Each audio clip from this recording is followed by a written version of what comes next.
shoots, what a player. What if I told you there was an NHL player who breaks all the normal hockey rules but still can't be stopped on the ice? A player who ignores the traditional positioning and patience that coaches teach, yet still became a Hart Trophy finalist, Stanley Cup champion, and one of the highest paid players in hockey history? This player is, of course, none other than Nathan MacKinnon. If you've ever been told your way of doing things was wrong, even though it felt right to you, this story might just change how you see yourself. Hit that subscribe button right now, so you never miss stories about athletes who refuse to be put in a box. And smash that like button if you believe sometimes breaking the rules is exactly what you need to do to find your greatness. To find out how he was able to become one of hockey's top stars despite his unconventional style, we need to go back to Cole Harbour, Nova Scotia, in his early days. Growing up in the same hometown as Sidney Crosby, MacKinnon was training under the watchful eye of youth coach Brad Crossley, who saw something different in him. Unlike most coaches who force young players to stick to strict systems, Crossley let MacKinnon develop his own aggressive, speed-driven style. This approach stuck with MacKinnon, and he immediately began using this high-energy playing style throughout his junior hockey days. He found huge success using this method, even leading the Halifax Mooseheads to their first ever Memorial Cup championship in 2013. Although many hockey experts thought his wild, uncontrolled style would never work against NHL defenders, they saw a skinny teenager who relied heavily on pure speed and wrote him off, except for Colorado Avalanche scout Rick Precy, who believed in his potential. The Avalanche would select him first overall in the 2013 NHL draft, and just like that, MacKinnon became a member of the Colorado organization. This was a dream moment for MacKinnon, as he had always pictured hearing his name called first in the draft. But at just 17 years old, there was still a long road ahead of him to prove the doubters wrong. NHL scouts expressed concerns about his style, saying he was too unpredictable, and that he doesn't play defense or won't adjust to the structured NHL game. Some analysts even questioned whether his style would translate to the NHL, with comments like, he relies too much on speed and flair, and that might not be enough against NHL defenders. That's why Colorado's head coach Patrick Waugh's support meant everything to MacKinnon. Waugh, a Hall of Fame goaltender turned coach, saw himself in the young player, someone who did things his own way. Nathan plays with fire in his eyes, Waugh told reporters. I'm not going to change that. I'm going to let him be who he is. Unlike other coaches who might have tried to fix MacKinnon's style, Waugh promised to give him the freedom to play his way, even as a rookie.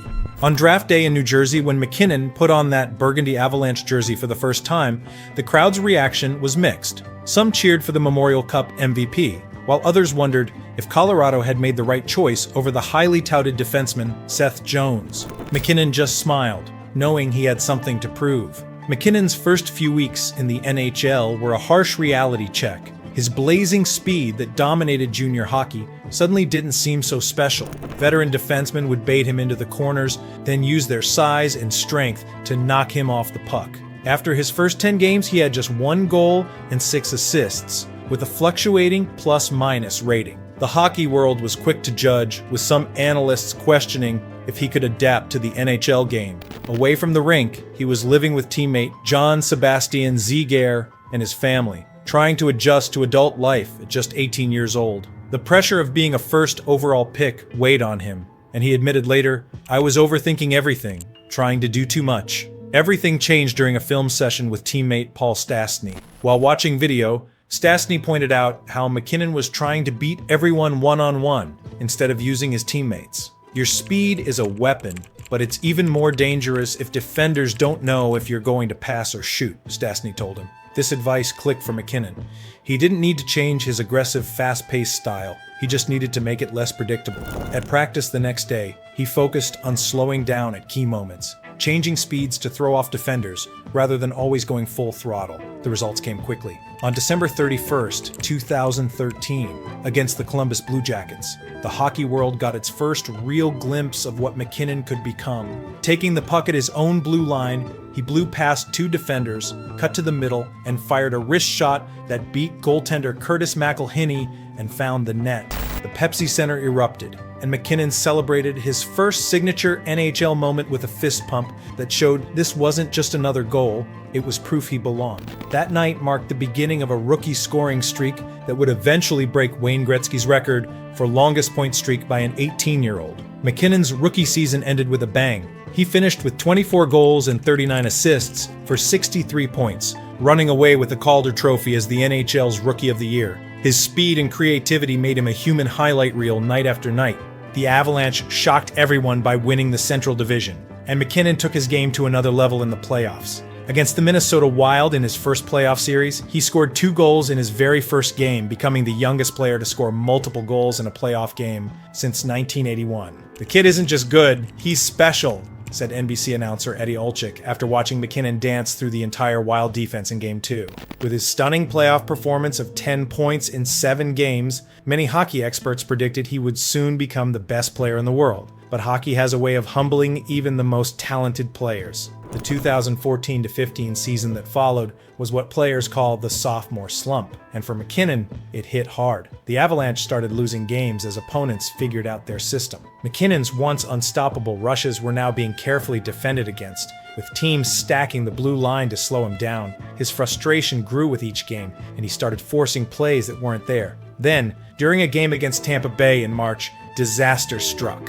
MacKinnon felt a sharp pain in his foot after a routine play. The diagnosis, a broken foot that would end his season early. He watched the final 18 games from the press box as his team missed the playoffs. The numbers told the painful story of his second season. Just 14 goals and 38 points in 64 games. A huge drop from his rookie year. His shooting percentage plummeted from about 10% to around 6.3%, meaning he needed almost twice as many shots to score the same number of goals. Even worse, his plus-minus rating fell to a disappointing -7, one of the worst on the team. During a 14-game stretch in December and January, he scored only 1 goal. The same hockey analysts who had praised him a year earlier now questioned if he had been a one-season wonder. "Maybe we all got a little ahead of ourselves with Nathan," said one hockey writer. "Not every first pick becomes Sidney Crosby." For the first time since he was a little kid, MacKinnon started to doubt his rule-breaking approach to hockey. After that disappointing second season, MacKinnon faced a career-defining crossroads during the summer of 2015. Instead of changing his style to be more conventional, he doubled down on what made him different. He reached out to Sidney Crosby's trainer, Andy O'Brien, and together they created a training program unlike anything other NHL players were doing. While most players focused on bulking up, MacKinnon built explosive leg power and core strength specifically for his unique stop-start skating style. He trained with sprint coaches rather than hockey trainers, studied how NBA players created space off the dribble, and even hired his own chef to fuel his body with perfect nutrition. "I wasn't going to apologize for how I play anymore," MacKinnon told ESPN. "I realized the reason I was struggling wasn't because my style doesn't work. It was because I wasn't committing hard enough to it. I needed to be fitter, faster, and stronger than everyone else if I was going to play my way." The mental side of his transformation was just as important. MacKinnon started working with a sports psychologist who helped him manage his intense emotions. "I was always my own worst critic," MacKinnon said. "When you're angry at yourself, you can't think clearly. I had to learn that my intensity was a superpower when I controlled it, and a weakness when it controlled me. This new mental approach, combined with his specialized training, paid immediate dividends when the 2016-17 season began. Despite playing on a last-place Avalanche team that won only 22 games all year, MacKinnon improved to 53 points. His explosive bursts became more strategic, and his confidence grew with each game. By the following season, the transformation was complete. He exploded for 97 points, almost doubling his previous best, finished second in MVP voting, and established himself as one of the most dangerous offensive players in hockey. His shooting percentage jumped to 12.9%. His speed metrics ranked first in the league, and his highlight reel goals became a regular feature on hockey broadcasts across North America. The doubters who said his style couldn't work at the NHL level were now silent. With his new approach firmly established, MacKinnon set his sights on an even bigger goal: being recognized as the best player in the world. This wasn't just about personal pride, it was about proving that his way of playing could reach the very top of the sport. "I'm not satisfied with just being good," he told reporters after a practice in 2018. "I want to be the guy that other teams fear when they see me coming down the ice." This mindset pushed him to refine his game even further. He began studying video of every shift he played, often staying at the rink until midnight breaking down his own footage. His teammates noticed this obsession, with Mikko Rantanen saying, "Nate watches more hockey than anyone I've ever met. He can tell you exactly how every top player in the league scores their goals." The road to being the best wasn't easy. especially with the incredible talent across the NHL. Connor McDavid was setting speed records in Edmonton. Sidney Crosby was still showing why many considered him the most complete player ever. Alex Ovechkin was scoring goals at a historic pace, and young stars like Austin Matthews were emerging every year. But MacKinnon embraced this competition, often playing his best games against these elite players. During a game against McDavid's Oilers in 2019, MacKinnon scored 2 goals and added an assist while holding McDavid pointless, a statement performance that had fans buzzing. His coach Jared Bednar noticed this competitive fire, saying, "When Nate sees another star player across the ice, something clicks in him. He wants to show everyone in the building who the best player is." From 2017 to 2022, MacKinnon's dominance was undeniable. He put up 495 points in 338 games, a remarkable 1.46 points per game that ranked him second only to McDavid during that span. His trophy case began filling up: 3 straight appearances as a Hart Trophy MVP finalist, 5 consecutive All-Star game selections, and a spot on the NHL's first All-Star team twice. But what made these achievements special was how he earned them, still playing his way with that same rule-breaking style that scouts once doubted. He became famous for his end-to-end rushes that left defenders looking like they were standing still. Hockey analysts created a term for when he shifted into top gear, MacKinnon mode, describing those moments when he seemed to be playing at a different speed than everyone else on the ice. By 2022, he had silenced every critic, proven every doubter wrong, and established himself as one of the most electrifying talents the game had ever seen, all while playing a style that broke every conventional rule of modern hockey. While MacKinnon was becoming a superstar, the Avalanche as a team couldn't seem to get it together. The 2016-17 season was especially painful. Despite MacKinnon's breakout performances, Colorado finished with just 48 points, the worst record of any NHL team in the salary cap era. They lost a staggering 56 games, and fans started calling them the Avalanche on social media. The team's defense was allowing nearly 3.4 goals per game, and their goaltending was inconsistent at best. After one particularly rough 5-1 loss to Chicago, MacKinnon couldn't hide his frustration in the locker room. "I'm tired of saying we'll get better next game," he told reporters, his face red with anger. "At some point, words mean nothing. We have to actually do it." His individual brilliance simply couldn't overcome the team's many weaknesses. The playoff disappointments that followed were even more heartbreaking. After missing the postseason entirely in 2017, Colorado squeaked in the following year, only to be eliminated in the first round. Then came the crushing 2019 second-round loss to San Jose in Game 7, where a controversial offside call negated a potential go-ahead goal by Colin Wilson. MacKinnon slammed his helmet in the tunnel after that game, a rare public display of his intense emotions. The 2020 and 2021 seasons brought more playoff pain, with second-round exits to Dallas and Vegas. After the Vegas series, where Colorado lost 4 straight games after being up 2-0, MacKinnon gave a brutally honest assessment. "I'm going into my 9th year next season, and I haven't won shit." The statement shocked fans used to hearing cliches from players, but it revealed just how desperate he was to translate his personal success into team championships. Everything changed in September 2021, when MacKinnon signed an 8-year, $100.8 million contract extension that would make him the highest-paid player in NHL history when it kicked in for the 2023-24 season. The mammoth deal, worth $12.6 million per season, was a clear message. This was now fully MacKinnon's team. Owner Stan Kroenke personally flew to meet MacKinnon before the signing, promising to surround him with the talent needed to win. "I didn't take this contract to make money," MacKinnon told The Athletic. "I took it because I truly believe we can win during those 8 years." The responsibility of the contract transformed MacKinnon from just a star player to the face and voice of the franchise. He began taking younger players under his wing, even inviting rookie defenseman Bowen Byram to live with him for the season. In team meetings, coaches would sometimes step aside and let MacKinnon address the group. Captain Gabriel Landeskog described the change. "There's a difference between being the best player and being a leader. Nate has become both." When the 2022 playoffs began, there was a different feeling around the Avalanche. They had steamrolled through the regular season with 119 points, but playoffs had been their kryptonite. In the first round, they quickly swept the Nashville Predators.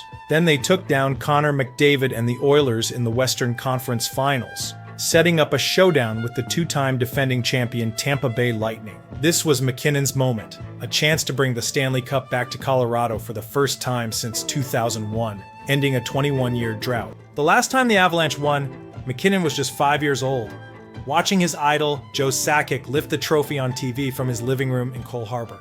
Game 1 went perfectly, with Colorado winning 4-3 in overtime. But in Game 2, Tampa Bay's defensive scheme tried to contain MacKinnon. Though Colorado dominated the game with a 7-0 win, MacKinnon contributed with 2 assists and 6 shots on goal. Lightning coach John Cooper acknowledged the challenge posed by MacKinnon and the Avalanche's speed, saying, "They're a fast team, and we have to find ways to slow them down." For a player who built his game on speed and creativity, this was a direct challenge. Inside the Avalanche locker room, players described a calm but determined MacKinnon. "He didn't panic," said defenseman Cale Makar. "He just said, they've adjusted to us. Now we adjust to them." MacKinnon's response came in Game 3 on Tampa's home ice. Instead of trying to blast through their defense at full speed, he mixed in a more patient approach, picking his moments to explode. With the game tied 2-2 in the second period, MacKinnon gathered the puck at his own blue line. Instead of rushing forward, he slowed down, luring Lightning defenders toward him, then suddenly accelerated into the space they left behind. His shot beat goaltender Andrei Vasilevsky top corner, giving Colorado a lead they wouldn't surrender. Although Colorado lost Game 3, MacKinnon's goal was a perfect example of how his rule-breaking style had evolved. The Avalanche won the next 3 games, with MacKinnon recording points in each victory. When the final horn sounded in Game 6, the reality hit him. He was a Stanley Cup champion. As team captain Gabriel Landeskog handed him the cup for his turn to raise it, MacKinnon lifted it with such force that veins bulged in his neck. "This is for everyone who said we couldn't do it our way," he shouted as teammates mobbed him. For a player who had been told his entire career to change his style, winning the hardest trophy in sports on his own terms was the ultimate validation. MacKinnon's legacy in hockey extends far beyond his impressive numbers. Over 800 points, 5 straight 30-plus goal seasons, multiple 90-plus point campaigns, and counting. What truly makes him special is how he changed what scouts and coaches look for in young players. Before MacKinnon, hockey development emphasized system play, defined positions, and 200-foot responsibility. MacKinnon proved that raw speed, creativity, and unpredictability could be just as valuable as textbook positioning. As hockey analyst Ray Ferraro explained, MacKinnon made it okay to be different. He showed that sometimes the best system is having a player who can break any system. This impact is evident throughout hockey today. Young stars like Jack Hughes and Matty Beniers speak openly about studying MacKinnon's training methods and stop-start skating technique. NHL pre-draft reports now specifically mention MacKinnon-like acceleration as a positive trait. Youth coaches who once demanded strict adherence to positions now encourage their most skilled players to find your MacKinnon moments, those times when creativity trumps convention. Even his nutrition and training approach have spread through the league, with dozens of NHL players hiring their own personal chefs and sprint coaches after seeing MacKinnon's success. "People used to tell me I had to play like everyone else to make it," MacKinnon told the Hockey News after winning the cup. "But I think what makes the great ones special is that they don't play like everyone else. They find their own way." His unapologetic approach to the game has earned him the respect of the very hockey establishment that once doubted him. He's now considered a lock for the Hockey Hall of Fame, not just for what he accomplished, but for how he accomplished it. The boy from Cole Harbour, who was told his wild, aggressive style would never work in the NHL, became one of the greatest players of his generation by doubling down on what made him different. He wasn't the biggest or strongest player growing up. He struggled during his early NHL seasons and even wanted to abandon his unique style after his sophomore slump, but he stuck with it, refined it, and carved out a Hall of Fame career. Not only that, he changed how future generations will play the game, because whatever he did on the ice, it seemed as though the rules didn't apply to him. He broke them all and still dominated. If you enjoyed this breakdown of Nathan MacKinnon's rule-breaking journey to NHL stardom, hit that like button to help more hockey fans discover the story. And don't forget to subscribe to see more videos about the players who changed the game in their own unique ways, from those who followed the conventional wisdom to those who, like MacKinnon, created their own path to greatness. Thanks for watching, and I'll see you in the next video.